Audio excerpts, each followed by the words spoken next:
여러분 안녕하십니까? 2023년 5월 21일 주일을 맞아서 오늘은 가정의 달 세 번째 주제로서 나는 자식에게 좋은 부모인가 하는 제목으로 말씀을 나누려고 합니다.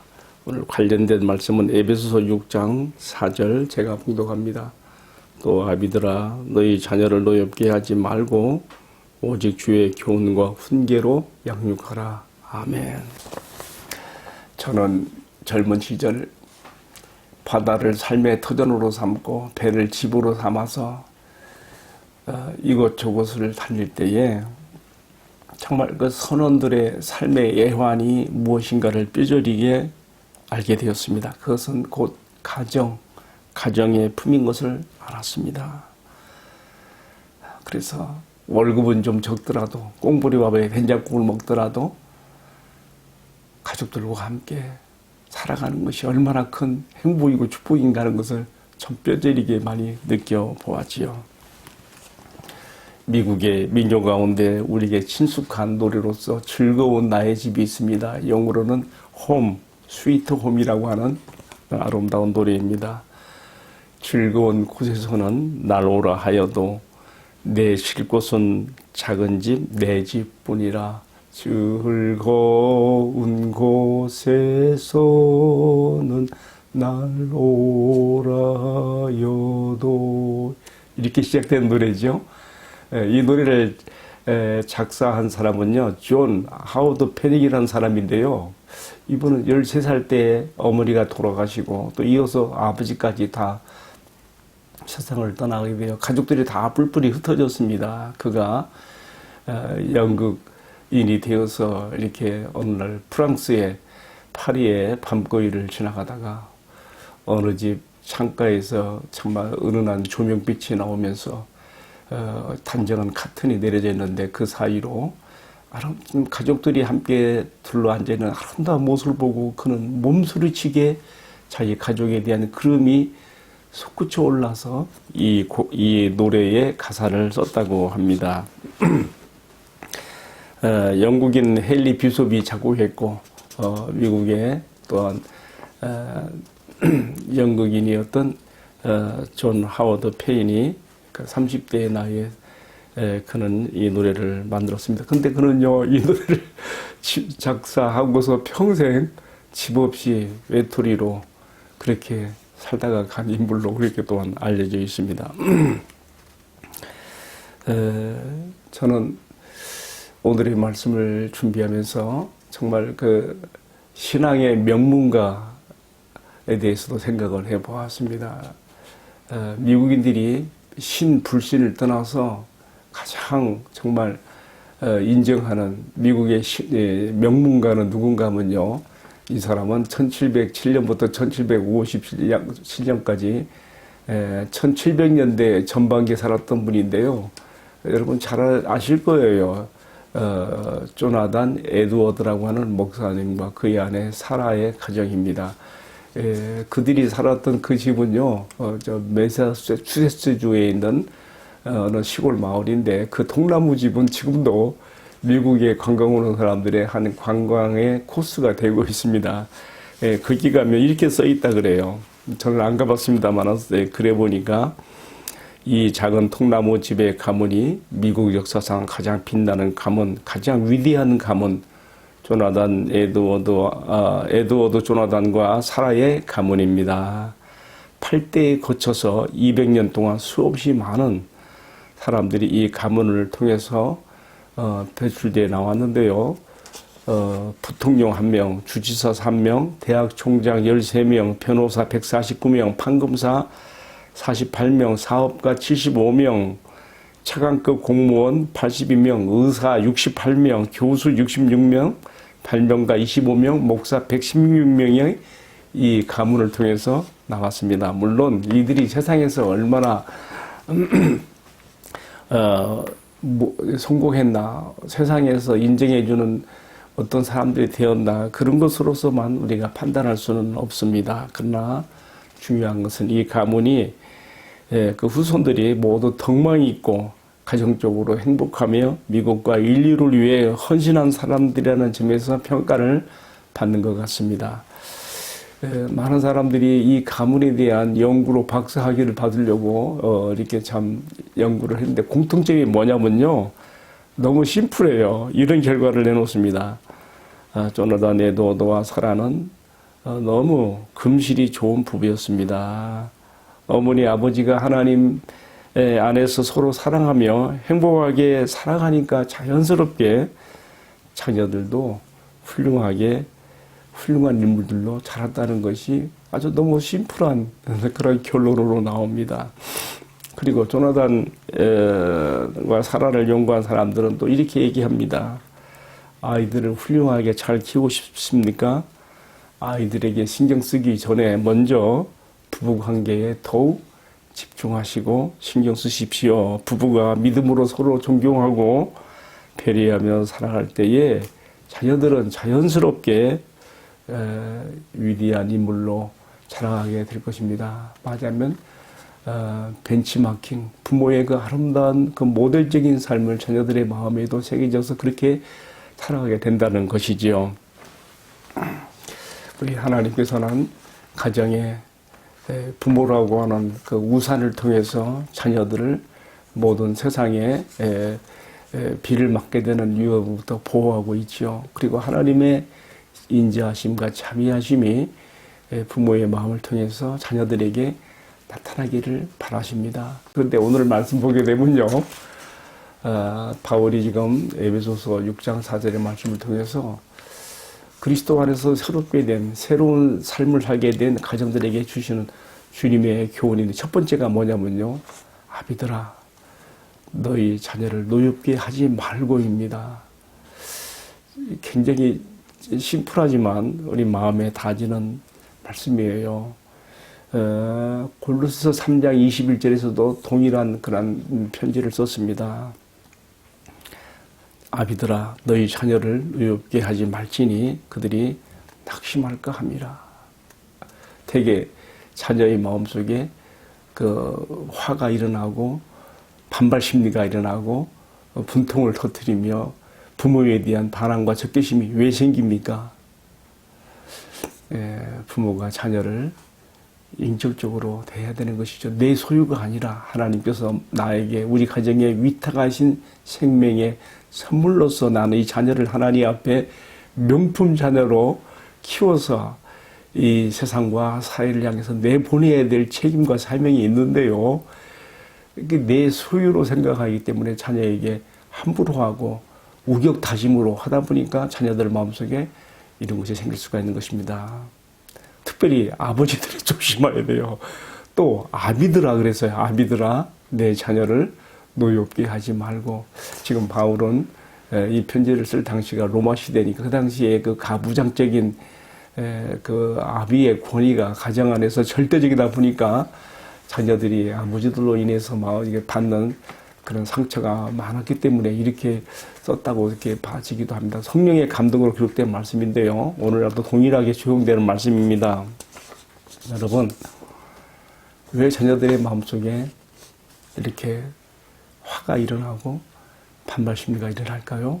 방금도 말씀드렸습니다. 결국은요, 제가 생각할 때는 그래요. 자녀의 마음속에 화를 일으키기 전에 먼저 아비들의 또는 부모들의 그 입에서 나오는 그 화를 바라는 것이 자녀의 마음속에 화를 일으킨다. 불과 불이 전염되는 거예요. 매우 중요한 말씀입니다.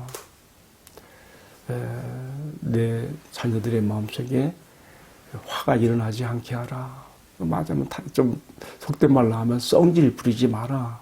또 다른 말로 하면 함부로 언어 폭력을 사용하지 마라. 네가 화를 내고 썽질 내므로써 그것이 고스란히 자녀의 마음속에 그의 인격을 형성하는 데에 큰 지장을 준다. 칭찬받기에도 격려받기에도 부족한 정말 어린 시절에는 정말 그 부모의 인정과 칭찬, 격려를 엄청 필요로 하잖아요. 그런데 에이 놈아 너는 그것밖에 안 되냐라고 자식에 대해서 실망할 때 또는 야 남의 집 자식 나무네 너 친구 누구는 어떠한데 너는 이러냐고 어떤 비교식으로 말한다든가 뭔가 자기 자녀에 대한 존중과 인정해주는 그런 못하더라도 격려해주고 세워주는 그런 부모, 특별히 아버지가 돼야 되겠죠. 그게 되지 않을 때 문제가 발생하는 겁니다. 제가 좀 이 간증을 할까 말까 했는데 해야 되겠어요. 제가 신학교 다닐 때 우리 반에 참 유명 대학을 나온 어떤 자매 한 분도 같이 공부를 했습니다. 그런데요, 참 남편은 육사 나와서 참 당시 대령이었고요. 좀 상당히 사회적으로 그래도 수준이 있는 가정이었어요. 근데 그 가정에 두 자녀가 있었는데 큰아들은 공부를 잘하고 뭐 이렇게 잘 나갔는가 봐요. 근데 둘째가 좀 부족했는가 늘 그 엄마가 잔소리를 많이 하고 구박하고 막 그랬던가 봐요. 남과 비교하고 형과 비교하고 이 아이의 마음속에 점점점 이게 쌓인 거예요. 이 아이가 성인이 되고 대학 들어갔을 때 자기 엄마를 죽였어요. 그것도 끔찍한 토막살인으로 죽였어요. 이게 10여 년 전에 과천에서 있던 일입니다. 제가 그 소식을 들었을 때 충격받았습니다. 왜냐하면 돌아가신 분이 제가 아는 분이거든요. 또 그 아들도 제가 알거든요. 그 가정을 제가 알거든요. 엄청 충격받았어요. 이게 뭘까? 왜 이렇게 되었을까? 결국은 성장 과정에서 자녀를 존중해주고 인정해주고 격려해주고 세워주지 못한, 그리고 함부로 쏟아내니까 말의 폭력들이 자녀의 마음속에 이렇게 삐뚤어진 마음을 갖게 하고 부모에 대한 적개심을 갖게 하고 이런 비참한 결과가 나왔고 생각하니까 마음이 너무 아픈 것입니다. 오늘 우리가 특별히 5월의 달, 가정의 달 5월을 맞아서 우리가 정말 우리 자녀들을 내가 어떤 나의 소유인 것처럼 그렇게 함부로 상대하거나 그렇게 대하는 것이 아니라 하나님께서 맡기신 생명의 선물이며 하나님의 영광을 위해서 위탁된 자녀다. 내가 이 자녀를 잘 양육하고 키워서 세상으로 보내야 된다고 하는 소명의식을 가지고 자녀를 키울 수 있기를 기원합니다. 두 번째로 사도가 전하는 자녀 훈육의 방법으로서 또 뭐가 있습니까? 이어진 말씀 6장 4절 하반절에 보게 되면요. 오직 주의 교훈과 그다음에 뭐예요? 훈계로 양육하라 그랬습니다. 여기서 주의 교훈, 물론 세상에는 자녀 교육에 대한 책들이 많이 있습니다. 그런데 특별히 주의 교훈, 이 뭡니까? 하나님 말씀 성경이죠. 성경 교육을 잘 시켜야 된다는 거예요. 이것이 자녀의 장래와 성패를 좌우한다는 거 우리가 꼭 명심해야 되겠습니까? 다시 말하면 조기 신앙교육이 굉장히 중요해요. 여러분 그렇지 않습니까? 모세가 태어났을 때 당시 애굽 바로 왕의 정책에 사내 아이들이 태어나면 다 나일강에 버리라 그랬잖아요. 겨우겨우 참 몇 달 동안 키웠다가 너무 울음소리가 커서 더 이상은 감출 수 없기 때문에 갈대 상자를 만들어서 거기 담아서 나일강에 띄어보내고 바로의 공주가 데려가지 않습니까? 모세의 누나 미리암이 몰래 갈대숲에 숨어 있다가 이 광경을 보고 쫓아가서 내가 유모를 구해주리까 해서 누굴 소개해줘요? 엄마를. 그래서 요셉의 엄마가 또 하나님 섭리 은혜 가운데서 모세를 키우게 되는 것이죠. 언제까지요? 저 뗄 때까지만 해요. 그때까지만 키워서 이제 바로의 공주의 딸에게 이제 넘겨야 되는 것이죠. 근데 이 요게벳이요, 젖을 먹이며 품에서 키우는 바로 그 기간, 길지 않은 그 기간 동안에 히브리 민족 의식을 심어주는 거예요. 너는 여호와 하나님을 섬기는 아브라함의 자손 이스라엘의 아들이다 말이야. 이 모세의 그 가슴에 심겨진 히브리 민족의식, 이 하나님의 말씀으로 성경이요, 그 모세를 만든 거 아니에요? 히브리 11장 우리가 잘 아는 대로 모세에 대한 기록이 어떻게 나와 있습니까? 24절로 26절까지 보게 되면요, 믿음으로 모세는 장성하여 바로의 공주의 아들이라 칭함을 거절하고 도리어 하나님의 백성들과 함께 고난받기를 더 좋아하였으며 또 잠시 제약의 낙을 누리는 것보다 그리스도를 위해서 받는 수모를, 능력을 애굽의 모든 보화보다 더 큰 재물로 여겼으니 이는 상주심을 바라봅니다.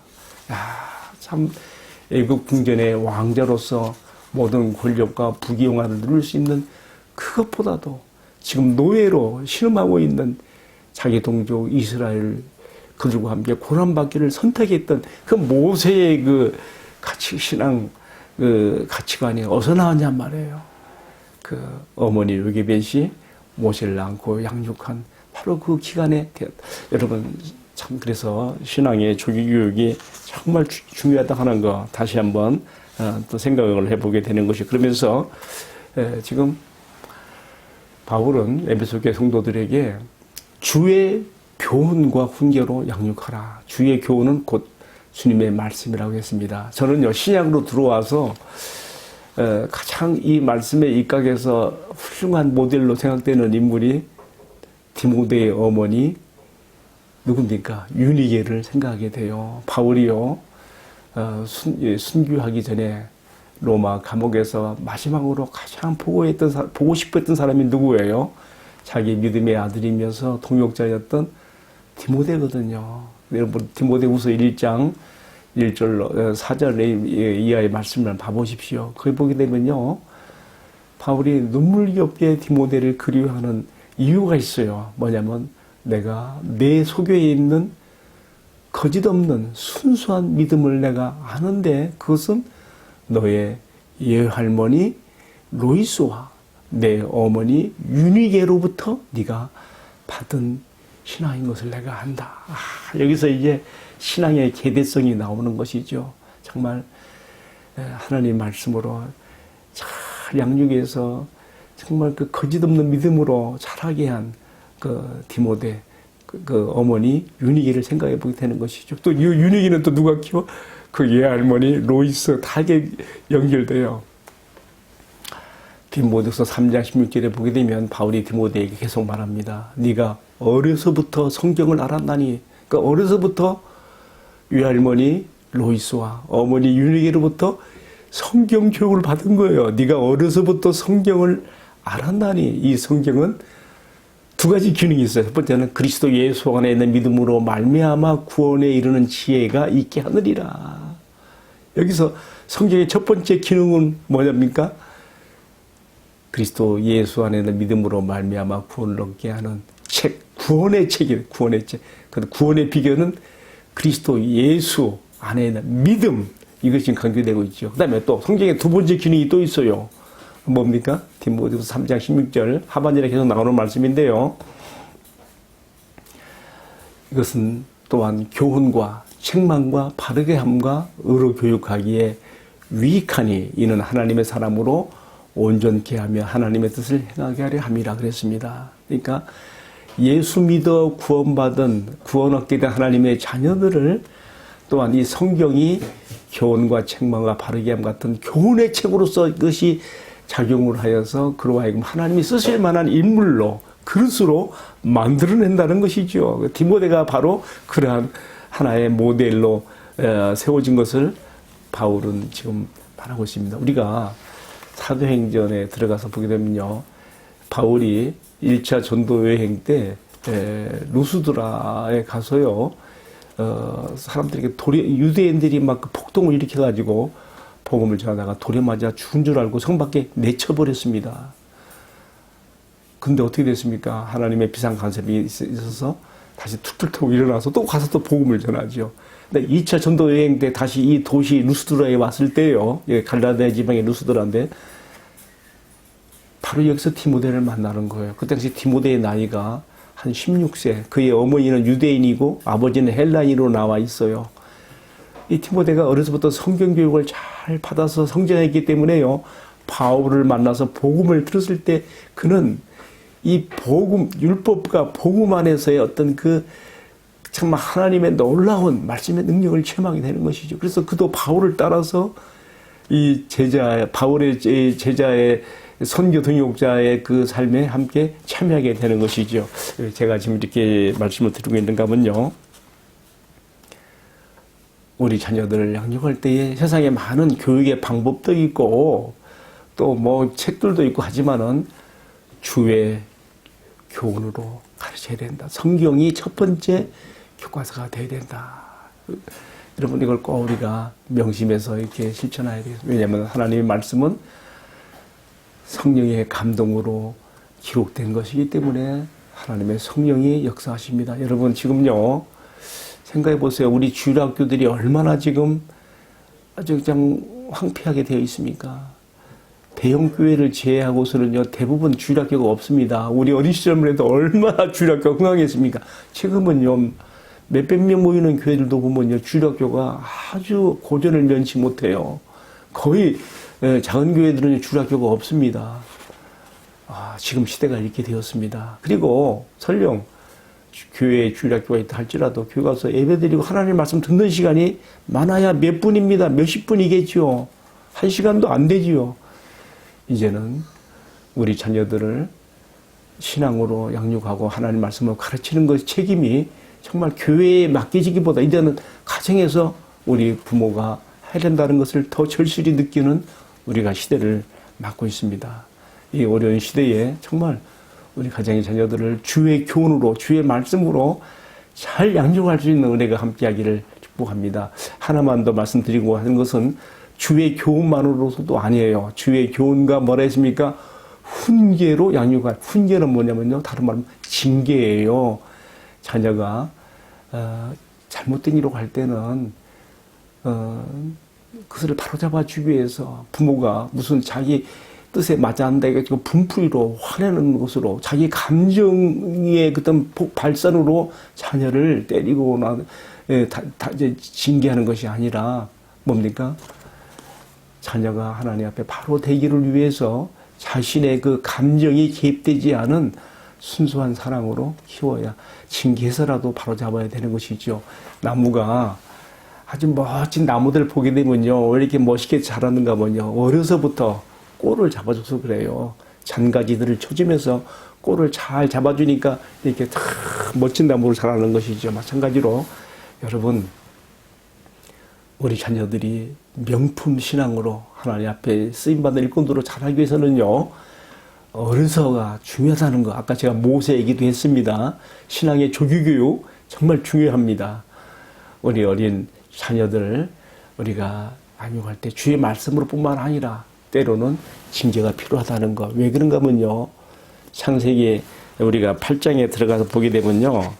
거기에 사람은 어려서부터 그 계획이 악하다 그랬어요. 여러분 창세기 8장 21절에 보게 되면 이렇게 써 있어요. 하나님께서 홍수 심판 이후에 노아에게 다시는 물로는 심판하지 않겠다 하시면서 왜 그런가 하면은 심판해 받댔자다. 왜? 사람은 어려서부터 생각하는 것이 악하다 그랬어요. 그러니까 성선설이 아니고 성악설이에요. 그러니까 자녀들이 어려서 자라는 가운데 점점 성장하면서 잘못된 수도 있어요. 우리는 그 인정해야 됩니다. 성경이 그렇게 말하고 있으니까. 네, 하나님께서 부모를 통해서 자녀를 징계하고 훈육하고 바르게 세워주는 것이죠. 그런데 제가 이동원 목사님이 쓴 가정행제라는 그 책을 보니까 자녀에 대한 그 초달, 징계, 초달을 못하는 자는 자식을 망하게 한다고 하는 잠언의 말씀도 있죠. 잠언 13장 24절에 정말 자식을 사랑하는 자는 근실히 징계한다 그랬어요. 그런데 제가 이동원 목사 가정행전 책을 보니까 이렇게 초달을 징계할 수 있는 가장 좋은 연령대가 5, 6세로 보더라고요. 그 넘어가면 더구나 10대에서는요. 이게 힘든 것 같아요. 반발심이 더 크게 나니까. 어떤 어려서 자녀를 바로 잡아주는 징계도 필요하다는 것 오늘의 말씀으로 이렇게 전합니다. 우리가 성경에서 자녀의 징계를 제대로 하지 못해서 망한 가정과 가문이 있죠. 누굽니까? 엘리 제사장 가문 가정 아니겠습니까? 홈리와 비누아스라면 이 제사장들이 온갖 못된 짓을 다 하는데도 그래서는 아니 되느니라 하는 정도의 말로서만 끝냈다고요. 그게 아니죠. 따끔한 징계로서 바로 잡아줘야 되는데 그러지 못했던 것이 결국은 사사시대 말기에 그 가정이 전체적으로 그렇게 망하는 그런 결과를 우리가 또한 보고 있습니다. 이제 오늘의 말씀을 마치겠습니다. 사랑하는 성도 여러분, 오늘 우리는 정말 젊은이들이 결혼해서 자녀를 잘 낳지 않아서 정말 자녀들이 정말 희소한 어린아이들이 희소한 시대에 살고 있습니다. 그러다 보니까 참 이 자녀들을 너무 이렇게 우상처럼 떠받들어지는 그런 시대로도 가고 있는데, 그러나 우리는 주님의 말씀에 입각해서 자녀를 교육할 때 주의 교훈과 훈계로, 주의 말씀과 때로는 필요한 징계로 자녀를 잘 우리가 양육해야 될 것이며, 또 특히 주의사항을 줬지요. 자녀의 마음속에 분냄이나 반발이나 그러한 자녀의 마음속에 낙심하는 일이 생기지 않도록 부모가, 특별히 아버지들이 자녀에 대해서 우격다짐으로 감정으로 함부로 대하는 일이 없어야 된다. 함부로 성질내고 화내는 일이 없어야 된다는 특별한 교훈도 마음 깊이 새겨야 되겠습니다. 기도하십시다. 사랑하시는 주님, 주님께서 생명의 선물로 맡겨주신 우리 가정의 자녀들을 양육할 때에 자녀들을 노엽게 하지 말라는 그 주님의 주의사항과 또 주의 교훈과 훈계로 양육하라는 이 말씀을 마음 깊이 새기며, 주님께서 맡기신 이 자녀들을 이 악한 세상 가운데 주님의 나라를 받드는, 주님의 의를 드러내는 정말 명품 자녀로 잘 키워낼 수 있도록 축복해 주옵소서. 주 예수님 이름 받들어 기도하옵나이다. 아멘. 예, 마쳤습니다. 감사합니다.